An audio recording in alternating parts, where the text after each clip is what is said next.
Guys, हमारे YouTube channel में आप सभी का स्वागत है। आशा करते हैं आप सभी अच्छे होंगे।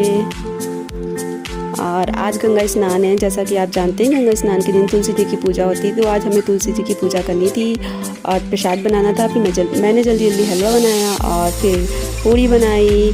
प्रसाद मैंने रेडी किया जल्दी से और पूजा की सारी सामग्री मैंने एक साथ रखी। हलवा, पूड़ी, प्रसाद, माता तुलसी जी के कपड़े, बिंदी, आलता, चूड़ी, बिंदी, पूरा मैंने श्रृंगार का सामान सजाया। मैंने सारा श्रृंगार का सामान रखा और मैंने रंगोली बनाई थी। उसी पे मैंने तुलसी जी के जो पौधे लगे हुए थे माता जी के, वो मैंने उस रंगोली पे रखा। फिर मैंने अपने आप को तैयार किया। फिर मैंने आलता लगाया पैरों में, क्योंकि कोई भी पूजा करने से पहले आलता लगाना ज़रूरी होता है। फिर मैंने आलता लगाया और मेरे पैर देखने में काफ़ी अच्छे लग रहे थे और मैं फिर रेडी हो गई। फिर मैं जल्दी से पूजा करने के लिए गई। मैंने जल्दी जल्दी तुलसी जी को कपड़े पहनाए और साथ में कपड़े पहनाने के बाद उनका पूरा श्रृंगार का सामान जो मैं लाई थी, मैंने चुन्नी उड़ाई, माता जी को लहंगा पहनाया। खूब अच्छे से मैंने उनको सजाया और फिर मैंने उनको बिंदी लगाई, चूड़ी पहनाई, सिंदूर लगाया, आलता लगाया और नील कलर लगाया मैंने उनको। फिर अच्छे से मैंने उनको पूरा तैयार कर दिया, पूरा श्रृंगार कर दिया।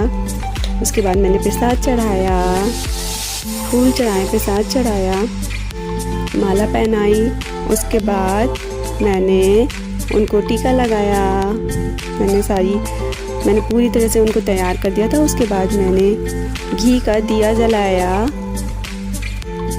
जलाया और मेरा बेबी रो रहा था, तो मेरे हस्बैंड उनको अच्छे से टहला रहे थे जिसमें कि वो रोना बंद कर दे, इसलिए मुझे जल्दी जल्दी पूजा करनी थी।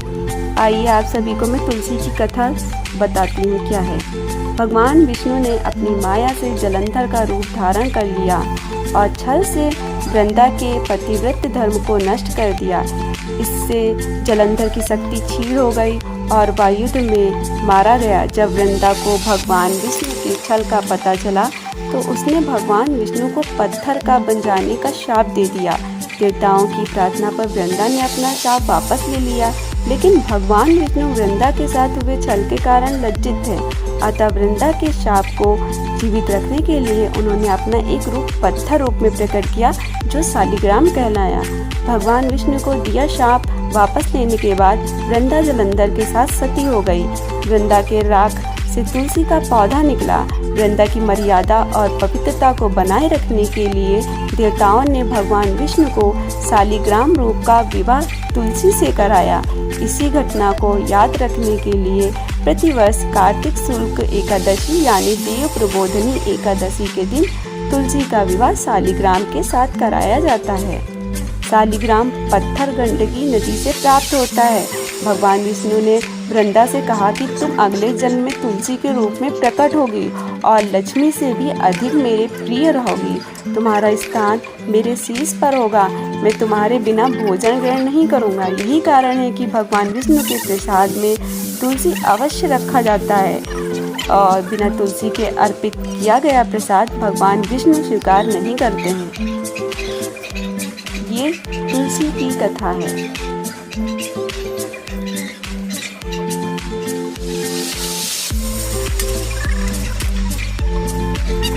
इसलिए मैंने घी का दिया जलाया और फिर मैंने आरती की तैयारी की।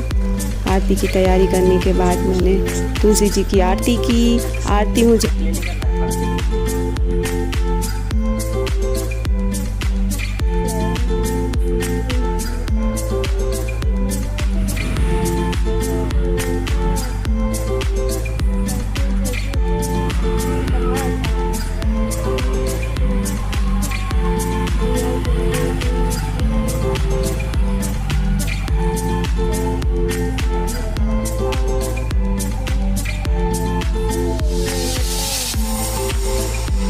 आरती की तैयारी करने के बाद मैंने तुलसी जी की आरती की। आरती मुझे तुलसी जी की पूरी तरह से नहीं आती थी, कहीं कहीं मैं भूल जाती हूँ, इसलिए मैंने मोबाइल में YouTube पे तुलसी जी की आरती निकाल के मैंने वो पूरी आरती तुलसी जी की पढ़ी।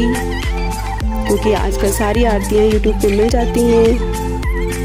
और फिर उसके बाद आरती करने के बाद मैंने तुलसी जी के चारों तरफ परिक्रमा की, जिसे आप फेरी भी बोल सकते हैं या फिर तुलसी जी की परिक्रमा भी बोल सकते हैं। मैंने तुलसी जी की परिक्रमा की और फिर मैंने तुलसी माता जी से कहा कि मुझसे जो भी गलती हो गई हो वो मुझे क्षमा करें, अगर इस पूजा में कोई भी गलती कर दी हो मैंने।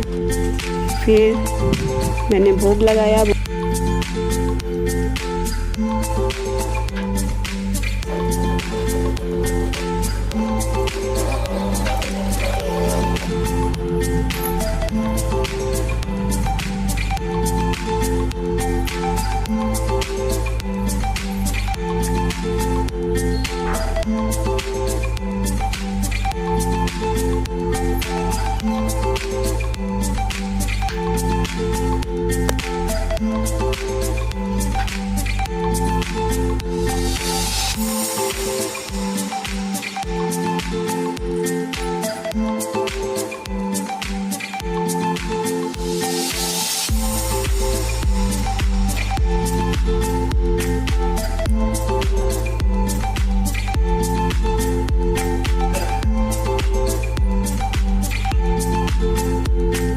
अगर आपको हमारा वीडियो पसंद आया है तो हमारी वीडियो को लाइक करें और कमेंट करके बताइए कि हमारी इस वीडियो में आपको क्या अच्छा लगा है, और चैनल को सब्सक्राइब करना मत भूलिएगा। बाय बाय, मिलते हैं नेक्स्ट व्लॉग में।